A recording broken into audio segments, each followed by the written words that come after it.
مرحبا وأهلا وسهلا بكم متابعينا الكرام في قناة تيك تاك سبورت في هذا الفيديو، حيث سنتحدث عن تفاصيل مباراة الاتحاد أمام الهلال وذلك في الدوري، وهي المباراة القادمة مباراة الكلاسيكو التي تأتي ضمن مباريات دوري روشن السعودي الجولة السادسة.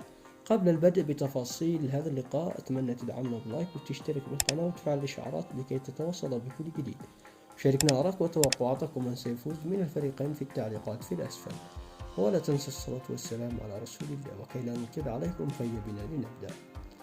وتأتي هذه المباراة التي تجمع ما بين الهلال والاتحاد ضمن مباراة الكلاسيكو في دوري الروشن السعودي الجولة السادسة، وستقام على ملعب الاتحاد في ملعب ما هنالك في جدة.